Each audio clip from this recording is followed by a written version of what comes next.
Claire was once the pride of her family until she left her perfect husband and walked away from a six-figure career.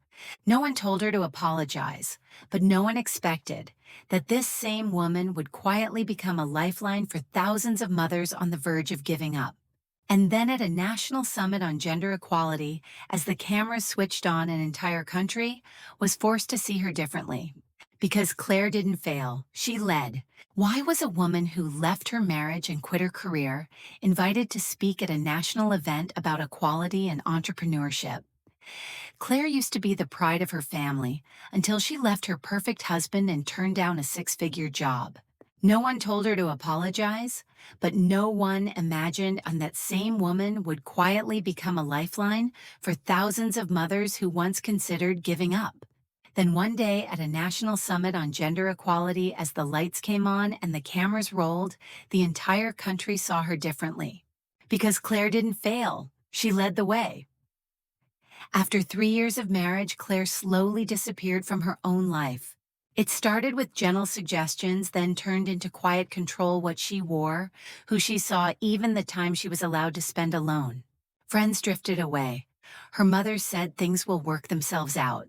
Her husband grew colder, cutting her down with words that drained her dignity piece by piece.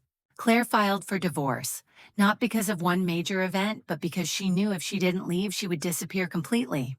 No one stood by her.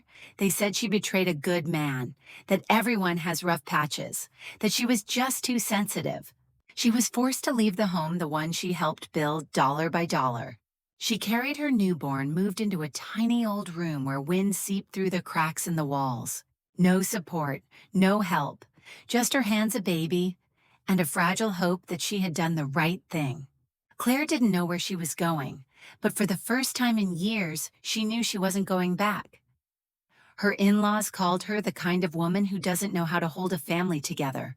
They didn't care what she endured behind closed doors. They only cared about appearances: a pretty smile at the Thanksgiving table, a wife who stayed silent when humiliated in front of relatives, a daughter-in-law who cooked, nodded, and never questioned why her husband didn't come home. But Claire chose to leave. They didn't call it courage, they called it rebellion. Her own mother quietly poured tea and said, "Do whatever you want, just don't bring shame to me." Divorced women, they never walk with their heads held high. No one asked, "Are you okay? Are you living in fear every day? What do you need?" No one. Claire held her baby and walked 3 blocks to a women's support center, the first place where she could finally say out loud what she had lived through, with a voice that no longer trembled. Strangers sat beside her, held her hand, listened without judgment. No one asked why she didn't try harder. They simply saw her as a human being trying to rise from the wreckage. The small room Claire rented had no heat-yellowed walls and worn carpet floors. But to her, it was the first space of freedom she had known in years. A place where she could breathe without permission, sleep without flinching at angry footsteps. Each night, once her baby fell asleep, Claire opened her old laptop. She began rewriting notes she had once erased during her marriage. She dug up old business ideas she had jotted in her phone, then deleted because he wouldn't approve. Slowly, she built a blog, a space for single mothers to share their journeys of rebirth.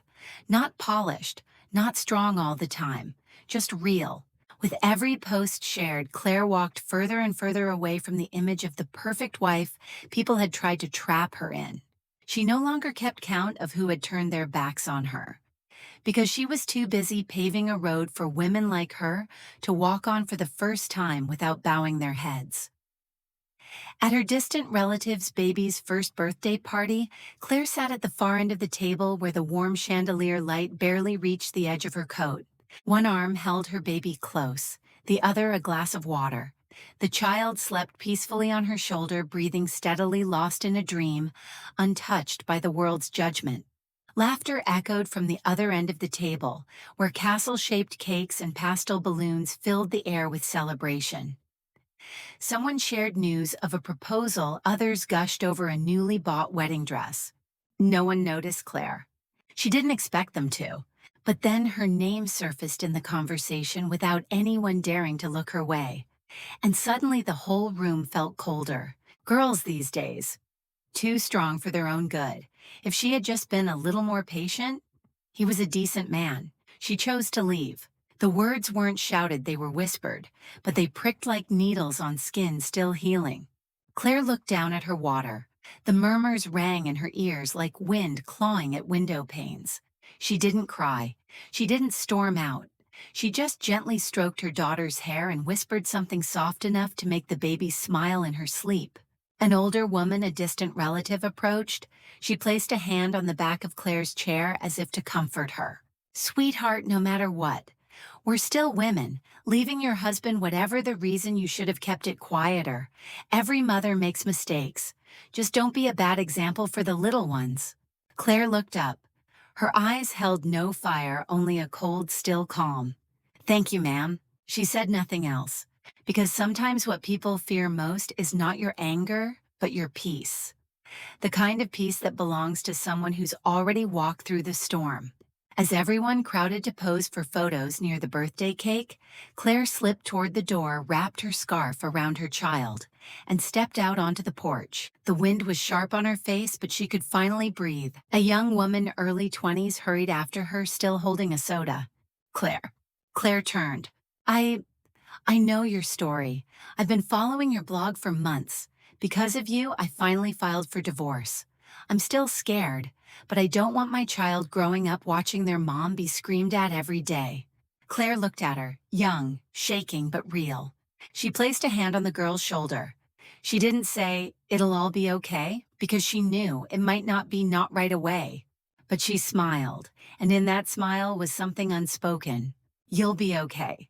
Not because you've never fallen, but because this time you chose to stand. For yourself." Back inside, they were still taking photos, still calling each other sweet names with hollow flattery. But out on the sidewalk, one young mother held her child, and one young woman had just reclaimed her name. Under the fading yellow light spilling onto the damp pavement, Claire walked away slowly but steady. No applause, no invitation, because once you've chosen to step out of the frame, you don't let anyone force you back in just to make the picture look good. Claire gave a faint smile, subtle enough to avoid confrontation, sharp enough to slice through the last traces of judgment lingering in the air. She pulled her phone from the pocket of her coat, opened her order management app. The screen lit up, casting a soft glow on her face beneath the streetlight, calm, focused, and bearing none of the lesson learned people had just tried to project onto her. 137 orders waiting. Skincare, a line of natural products developed, packaged, and fulfilled by Claire and other single mothers from their kitchen counters and old garage spaces. No showrooms, no loud marketing campaigns, just a network built on trust from women who knew what it meant to break and what it took to rebuild piece by piece. That night, after putting her child to sleep in a small room barely big enough for two single beds, Claire pulled on her old hoodie, tied her hair back, washed her hands, and stepped into the storage room next to the kitchen. Once a laundry area, now the operations hub of a quiet movement. The LED light shone on shelves labeled neatly. Open boxes waited. A whiteboard on the wall showed task assignments written in blue. Marker Monica, 42 orders Annie, 25 Tasha, 18 Claire, QC plus shipping support. She carefully lifted each glass serum bottle off the shelf, checked the seal, the expiration date, placed it into a box with a handwritten thank you note. "Thank you for supporting a mother who's starting over. With love, the M Collective." She didn't sign her name. She didn't need to. This wasn't just her journey anymore. The quiet beeping of the receipt printer, the scent of fresh cardboard, the soft lavender from the blending station, the rustle of tissue paper. Together, they formed the soundtrack of the night where a woman once pushed to the margins was now carving out her own path. Later, her phone buzzed, a message from Annie. "All 42 of my orders got 5-star reviews tonight," I cried. Claire's smile didn't reply right away. She finished sending out tracking numbers, then opened the back door, lined up the packages near the gate where the morning driver would come to pick them up. The night wind brushed past her, not cold. The scent of herbal tea drifted from the kitchen, still hanging in the air. She looked up at the sky. No fireworks, no applause. Just her in an old hoodie, hands dusty with cardboard fibers, and the gaze of someone who no longer needed the world's validation. because she had already claimed her worth in small, repeated acts every day without asking for permission. By the back door hung a small wooden sign painted white with these words written in black. No one truly starts over from zero if they've managed to hold on to themselves. Claire named her platform MomReboot.yan, a name that sounded like a reboot command for mothers who once thought their lives had already shut down. No degrees required, no experience necessary, only one condition.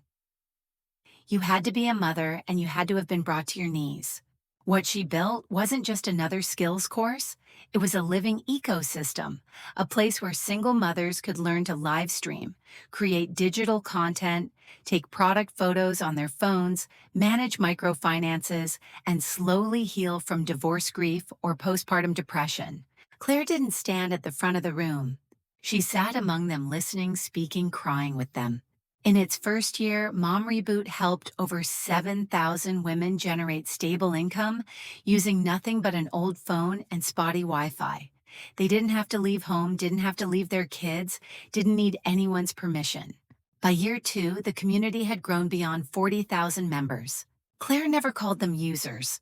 She called them co-founders because every story, every wound, shaped how she wrote every line of content. Every Zoom session, every tiny icon on the app. And then one day an email came in from an international aid organization. We've followed your journey over the past 2 years. What Mom Reboot has built is one of the rare, truly sustainable grassroots models. We'd like to fund its expansion into 5 underserved provinces where women currently have no access to opportunity. Claire didn't burst into tears. She just stared at the screen fingers hovering above the keyboard, trembling slightly. Not because of the money, but because for the first time those who had once been pushed aside were now being invited to the center of real change. Mom Reboot was no longer the project of one single mom abandoned by her own family. It had become a quiet, loving rebuttal to everyone who ever said, "A woman walking alone is falling behind." No. She's just rebooting, and this time, no one's shutting her down. At a national summit on social entrepreneurship, on a stage framed by the logos of hundreds of global organizations, a name echoed through the microphone. Claire Thompson, a single mother, a founder, a woman abandoned by the system who chose not to give up. Claire walked onto the stage in a simple gray dress, unassuming, but under the lights, she looked like someone entirely new. No longer the woman forced out of her home on a rainy night. No longer the one whispered about at a baby's birthday party. No longer the daughter who stayed quiet when her mother said, "Do what you want, just don't embarrass me." She had become a symbol not of noise, but of a kind of quiet resilience that echoes loudly. The event was broadcast live. In a small town 300 miles away, her ex-husband's family sat silently in front of the TV. No one spoke. On screen, Claire told the story of a mother from the Highlands, a woman who could barely read, but now live streams every night to support her 3 children thanks to Mom Reboot. She spoke steadily, no bitterness, no blame, just a simple account of effort, pain, and rebirth. When the broadcast ended, Claire's phone buzzed. An unknown number. A message appeared. "You did it. I was wrong. I'm sorry," from her ex-husband. Claire stared at the screen for a few seconds. She didn't reply. She didn't save the number. She simply locked the screen, slipped the phone into her pocket, and turned toward the backstage room where over a dozen single mothers were waiting to take photos with the woman who inspired them. No tears, just the eyes of someone who had walked through destruction and somehow kept her heart whole. Because this time Claire didn't need validation. The world had already given it to her. Claire didn't reply to the message. She read it once and let it be. She didn't delete it. She didn't save the number. She just kept it like a marker. Not to forgive, not to look back, but to remind herself you don't need to forgive someone to move on. That night, back at the hotel, Claire hung her guest badge on the door hook, took off her shoes, and switched on the desk lamp. The evening news was replaying the summit. Her name scrolled quietly across the screen. Claire Thompson, founder of Mom Reboot, most influential platform for single mothers this year. She sat down, opened her laptop. Her inbox overflowed collaboration requests, articles, thank you letters from women she'd never met. But amid all the praise, she opened only one message, the short, cold line from the man who once told her she'd never survive without him. "You did it, I was wrong." Claire read it one last time, then tapped Mark as Red closed her phone and made herself a cup of peppermint tea. No response, no rage, no triumph, because what she needed was quiet. The kind of quiet that comes from knowing you don't need resentment to prove anything. She just needed to keep going with one quiet, unshakable truth. I survived, I rebuilt, and I won't let the shadows of the past dim the light I've created for myself. Claire didn't return to teaching. She didn't go back to that old house with its silent walls and dinner tables, heavy with unspoken pressure. Instead, she moved into a small apartment on the third floor of an aging building where the morning sun slipped through sheer curtains and the evenings echoed with laughter from the playground below. She hung just one picture on the wall, a mother holding her child. Beneath it, the words, "One day you'll be proud that your mother never gave up." Claire chose to continue. She kept building Mom Reboot, raising funds, expanding reach, writing new courses, recording podcast episodes at 2 a.m. after her child had finally fallen asleep. Not because she wanted fame, but because she knew there are thousands out there, just like she once was, sitting in the middle of the night next to a rattling fan, rocking a baby to sleep while searching. How do I start my life over?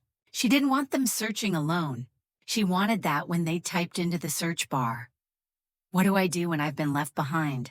The first thing that appeared would be the door she once found and is now holding open for someone else. Claire stood before hundreds, the lights casting a steady glow on a face marked by experience but unshaken. Her voice was calm, low, unwavering. There will come a time when you're labeled a failure, a quitter, a warning sign others are told to avoid. But you don't need to fight back. You don't need to prove yourself right away. She paused. Her eyes scanned the room as if she were speaking to each person individually. All you need to do is quietly keep doing what you know is right. And one day they will have to relearn how to see you, with humbler eyes, with softer voices, and in silence the kind that follows a laugh that never should have been. That night her words were replayed millions of times, and each time they left the room quiet.